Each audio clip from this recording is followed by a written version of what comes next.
Shalom sahabat Gebada, apa kabar? Saya berharap kita masih bersemangat dan tekun dalam mengikuti gerakan baca dengar Alkitab atau Gebada. Bacaan kita hari ini diambil dari kitab Imamat, dari pasal 16 hingga 18. Sampai pada bagian ini, bangsa Israel harus menumpahkan banyak darah untuk bisa datang kepada Tuhan. Seseorang hanya bisa disucikan dengan mengorbankan seekor hewan. Namun, jika melihat pasal 16, setahun sekali pada hari pendamaian, imam besar dan seluruh umat Israel menerima penebusan di hadapan Tuhan. Namun, yang sedikit istimewa adalah korban penghapus dosa. Ini adalah 2 ekor kambing jantan. Seekor kambing dipersembahkan kepada Tuhan sebagai korban, dan seekor kambing lainnya dilepaskan ke padang gurun.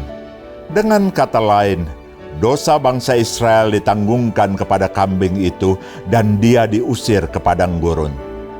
Apa yang terlintas di benak Anda saat melihat kambing yang memikul dosa ini? Tidakkah Anda berpikir tentang salib di Bukit Golgota dan tentang Yesus anak domba Allah yang menghapus dosa dunia? Melalui pengorbanan Yesus, semua dosa kita diampuni. Di zaman sekarang, kita tidak perlu lagi mempersembahkan korban penumpahan darah karena kita percaya kepada Yesus. Kita tidak boleh melupakan kasih dan karunia Tuhan di balik itu semua. Mulai sekarang, kita sungguh diajarkan tentang bagaimana umat Israel harus hidup kudus. Jika melihat pasal 18, kebiasaan di tanah Kanaan termasuk insest, perzinaan, dan homoseksualitas ditunjukkan dengan jelas. Allah berfirman kepada umat Israel, "Janganlah kamu berbuat seperti yang diperbuat orang di tanah Mesir, di mana kamu diam dahulu. Juga janganlah kamu berbuat seperti yang diperbuat orang di tanah Kanaan, kemana aku membawa kamu." Tuhan sangat menekankan hal ini. Umat Tuhan diperingatkan bahwa jika mereka mengikuti kebiasaan bangsa Kanaan, mereka akan disingkirkan dari bangsanya dan diperlakukan sama seperti bangsa-bangsa asing. Kita tidak boleh meniru dunia ini, tapi harus hidup dengan terhormat dan mengikuti hukum dan peraturan Tuhan. Inilah kehidupan kudus yang harus kita jalani sebagai anak-anak Tuhan. Secara keseluruhan, Imamat 16-18 memberikan pedoman praktis dan moral bagi umat Israel, serta menyampaikan pesan teologis tentang pentingnya penebusan dosa, tata cara ibadah yang benar, dan hidup sesuai dengan standar moral yang ditetapkan oleh Allah. Pasal-pasal ini juga mengarahkan kita pada pemahaman akan pengorbanan Yesus Kristus dan panggilan untuk hidup dalam kesucian dan kekudusan sebagai umat Allah. Kita akan membaca Imamat 16-18 bersama-sama dalam Gebada.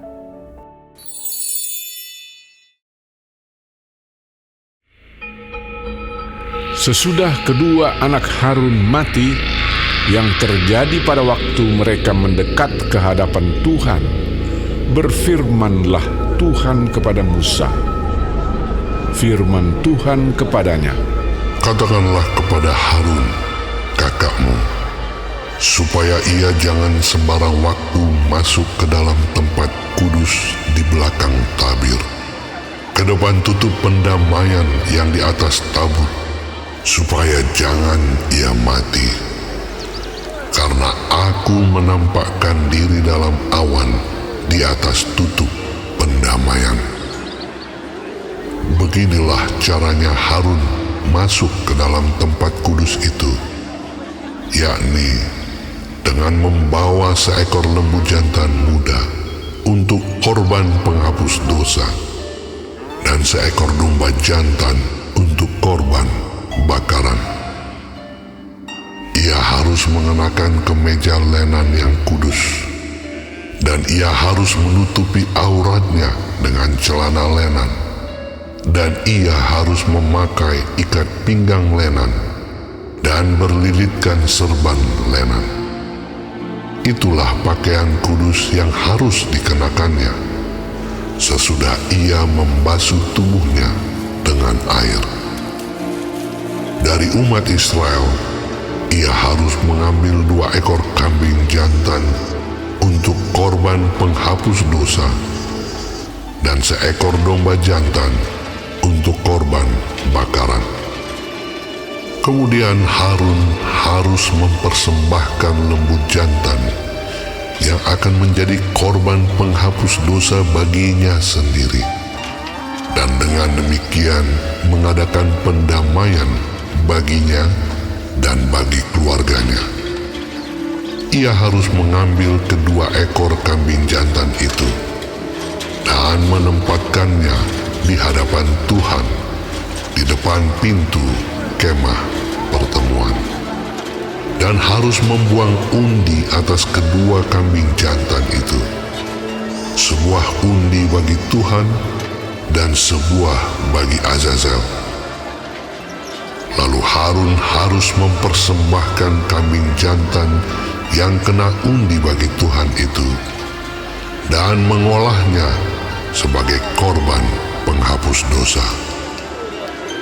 Tetapi kambing jantan yang kena undi bagi Azazel haruslah ditempatkan hidup-hidup di hadapan Tuhan untuk mengadakan pendamaian, lalu dilepaskan bagi Azazel ke padang gurun.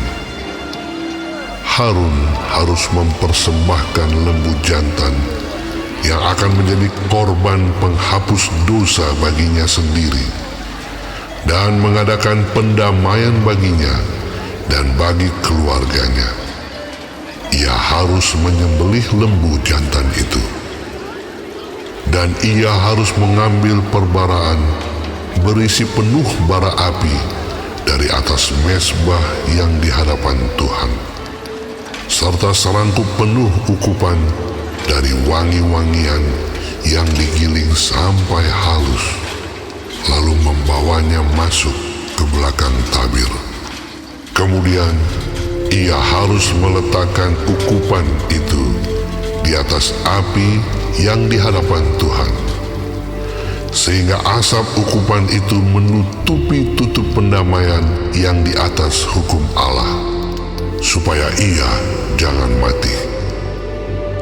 Lalu ia harus mengambil sedikit dari darah lembu jantan itu dan memercikkannya dengan jarinya ke atas tutup pendamaian di bagian muka, dan ke depan tutup pendamaian itu ia harus memercikkan sedikit dari darah itu dengan jarinya 7 kali. Lalu ia harus menyembelih domba jantan yang akan menjadi korban penghapus dosa bagi bangsa itu, dan membawa darahnya masuk ke belakang tabir. Kemudian haruslah diperbuatnya dengan darah itu seperti yang diperbuatnya dengan darah lembu jantan, yakni ia harus memercikkannya ke atas tutup pendamaian dan ke depan tutup pendamaian itu. Dengan demikian, ia mengadakan pendamaian bagi tempat kudus itu karena segala kenajisan orang Israel dan karena segala pelanggaran mereka, apapun juga dosa mereka. Demikianlah harus diperbuatnya dengan kemah pertemuan yang tetap diam di antara mereka di tengah-tengah segala kenajisan mereka. Seorang pun tidak boleh hadir di dalam kemah pertemuan bila Harun masuk untuk mengadakan pendamaian di tempat kudus, sampai ia keluar setelah mengadakan pendamaian baginya sendiri, bagi keluarganya, dan bagi seluruh jemaah orang Israel. Kemudian haruslah ia pergi keluar ke mezbah yang ada di hadapan Tuhan dan mengadakan pendamaian bagi mezbah itu. Ia harus mengambil sedikit dari darah lembu jantan dan dari darah domba jantan itu dan membubuhnya pada tanduk-tanduk mezbah sekelilingnya. Kemudian ia harus memercikkan sedikit dari darah itu ke mezbah itu dengan jarinya 7 kali dan mentahirkan serta menguduskannya dari segala kenajisan orang Israel. Setelah selesai mengadakan pendamaian bagi tempat kudus dan kemah pertemuan serta mezbah, ia harus mempersembahkan kambing jantan yang masih hidup itu. Dan Harun harus meletakkan kedua tangannya ke atas kepala kambing jantan yang hidup itu dan mengakui di atas kepala kambing itu segala kesalahan orang Israel dan segala pelanggaran mereka, apapun juga dosa mereka.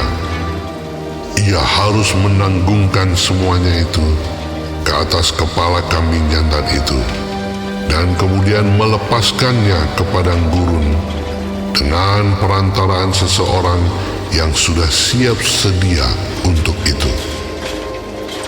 Demikianlah kambing jantan itu harus mengangkut segala kesalahan Israel ke tanah yang tandus, dan kambing itu harus dilepaskan di padang gurun.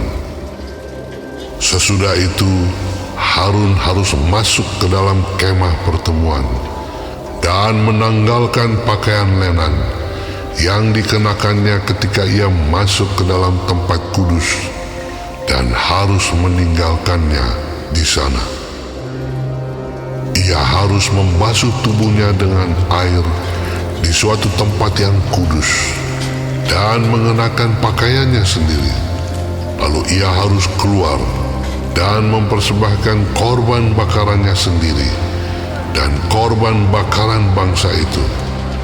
Dengan demikian, ia mengadakan pendamaian baginya sendiri dan bagi bangsa itu.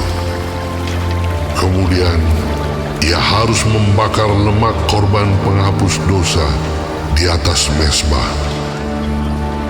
Maka orang yang melepaskan kambing jantan bagi Azazel itu harus mencuci pakaiannya, membasuh tubuhnya dengan air, dan sesudah itu barulah boleh masuk ke perkemahan. Lembu jantan dan kambing jantan, korban penghapus dosa, yang darahnya telah dibawa masuk untuk mengadakan pendamaian di dalam tempat kudus, harus dibawa keluar dari perkemahan, dan kulitnya, dagingnya, dan kotorannya harus dibakar habis. Siapa yang membakar semuanya itu harus mencuci pakaiannya, membasuh tubuhnya dengan air, dan sesudah itu barulah boleh masuk ke perkemahan.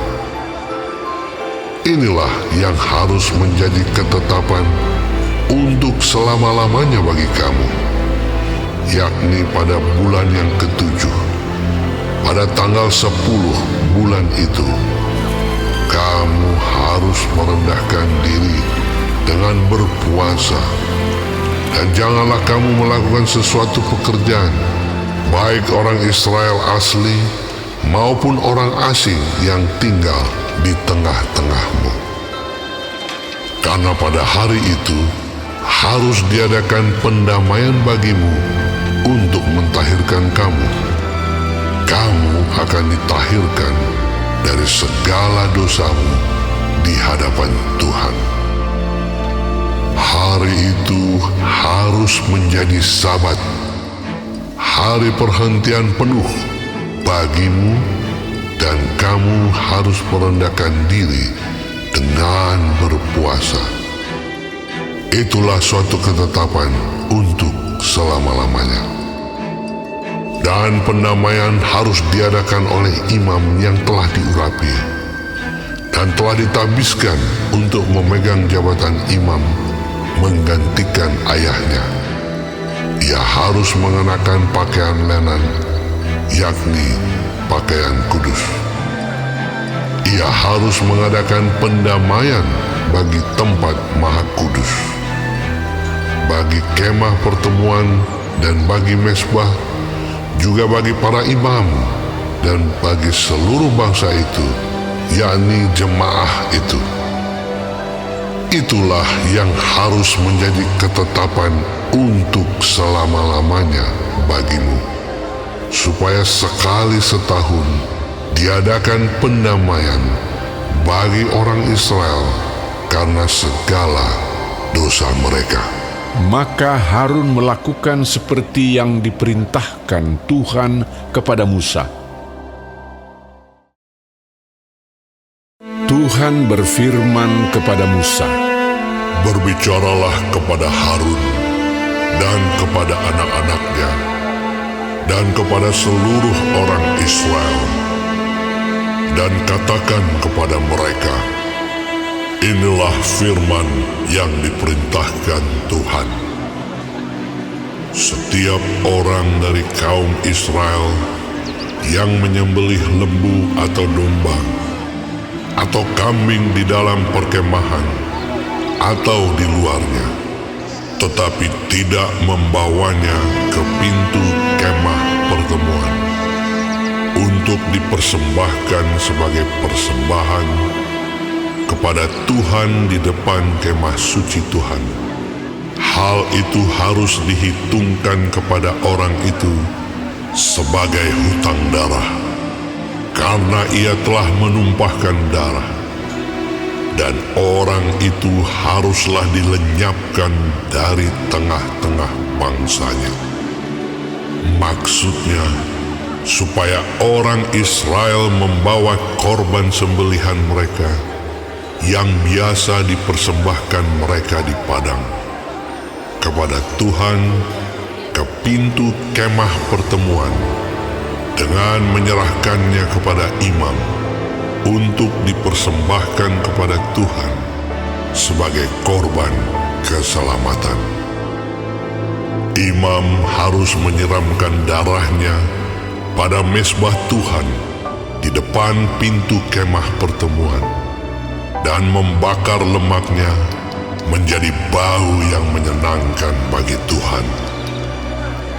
Janganlah mereka mempersembahkan lagi korban mereka kepada jin-jin, sebab menyembah jin-jin itu adalah zina. Itulah yang harus menjadi ketetapan untuk selama-lamanya bagi mereka turun-temurun. Dan haruslah kau katakan kepada mereka, setiap orang dari kaum Israel atau dari orang asing yang tinggal di tengah-tengah mereka yang mempersembahkan korban bakaran atau korban sembelihan, tetapi tidak membawanya ke pintu kemah pertemuan supaya dipersembahkan kepada Tuhan, maka orang itu haruslah dilenyapkan dari antara orang-orang sebangsanya. Setiap orang dari bangsa Israel dan dari orang asing yang tinggal di tengah-tengah mereka, yang makan darah apapun juga, aku sendiri akan menentang dia dan melenyapkan dia dari tengah-tengah bangsanya. Karena nyawa makhluk ada di dalam darahnya, dan aku telah memberikan darah itu kepadamu di atas mezbah untuk mengadakan pendamaian bagi nyawamu. Karena darah mengadakan pendamaian dengan perantaraan nyawa. Itulah sebabnya aku berfirman kepada orang Israel, seorang pun di antaramu janganlah makan darah. Demikian juga orang asing yang tinggal di tengah-tengahmu tidak boleh makan darah. Setiap orang dari orang Israel dan dari orang asing yang tinggal di tengah-tengahmu yang menangkap dalam perburuan seekor binatang atau burung yang boleh dimakan, haruslah mencurahkan darahnya, lalu menimbunnya dengan tanah. Karena darah itulah nyawa segala makhluk. Sebab itu aku telah berfirman kepada orang Israel, darah makhluk apapun janganlah kamu makan, karena darah itulah nyawa segala makhluk. Setiap orang yang memakannya haruslah dilenyapkan. Dan setiap orang yang makan bangkai atau sisa mangsa binatang buas, baik ia orang Israel asli maupun orang asing, haruslah mencuci pakaiannya, membasuh tubuhnya dengan air, dan ia menjadi najis sampai matahari terbenam. Barulah ia menjadi tahir. Tetapi jikalau ia tidak mencuci pakaiannya dan tidak membasuh tubuhnya, ia akan menanggung kesalahannya sendiri.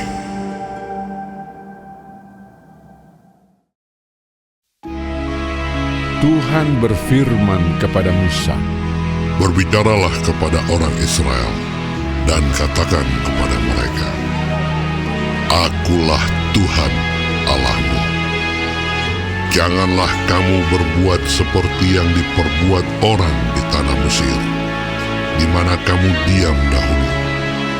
Juga janganlah kamu berbuat seperti yang diperbuat orang di tanah Kanaan, kemana aku membawa kamu. Janganlah kamu hidup menurut kebiasaan mereka. Kamu harus lakukan peraturanku dan harus berpegang pada ketetapanku dengan hidup menurut semuanya itu. Akulah Tuhan Allahmu. Sesungguhnya kamu harus berpegang pada ketetapanku dan peraturanku. Orang yang melakukannya akan hidup karenanya. Akulah Tuhan. Siapapun di antaramu janganlah menghampiri seorang kerabatnya yang terdekat untuk menyingkapkan auratnya. Akulah Tuhan. Janganlah kau singkapkan aurat istri ayahmu, karena ia hak ayahmu. Dia ibumu, jadi janganlah singkapkan auratnya. Janganlah kau singkapkan aurat seorang istri ayahmu, karena ia hak ayahmu. Mengenai aurat saudaramu perempuan, anak ayahmu atau anak ibumu, baik yang lahir di rumah ayahmu maupun yang lahir di luar, janganlah kau singkapkan auratnya. Mengenai aurat anak perempuan dari anakmu laki-laki atau anakmu perempuan, janganlah kau singkapkan auratnya, karena dengan begitu engkau menodai keturunanmu. Mengenai aurat anak perempuan dari seorang istri ayahmu yang lahir pada ayahmu sendiri, janganlah kau singkapkan auratnya, karena ia saudaramu perempuan. Janganlah kau singkapkan aurat saudara perempuan ayahmu, karena ia kerabat ayahmu. Janganlah kau singkapkan aurat saudara perempuan ibumu, karena ia kerabat ibumu. Janganlah kau singkapkan aurat istri saudara laki-laki ayahmu. Janganlah kau hampiri istrinya, karena ia istri saudara ayahmu. Janganlah kau singkapkan aurat menantumu perempuan, karena ia istri anakmu laki-laki, maka janganlah kau singkapkan auratnya. Janganlah kau singkapkan aurat istri saudaramu laki-laki, karena itu hak saudaramu laki-laki. Janganlah kau singkapkan aurat seorang perempuan dan anaknya perempuan, Janganlah kau ambil anak perempuan dari anaknya laki-laki atau dari anaknya perempuan untuk menyingkapkan auratnya, karena mereka adalah kerabatmu. Itulah perbuatan mesum. Janganlah kau ambil seorang perempuan sebagai madu kakaknya untuk menyingkapkan auratnya di samping kakaknya selama kakaknya itu masih hidup. Janganlah kau hampiri seorang perempuan pada waktu cemar kainnya yang menajiskan untuk menyingkapkan auratnya. Dan janganlah engkau bersetubuh dengan istri sesamamu, sehingga engkau menjadi najis dengan dia. Janganlah kau serahkan seorang dari anak-anakmu untuk dipersembahkan kepada Molok, supaya jangan engkau melanggar kekudusan nama Allahmu. Akulah Tuhan.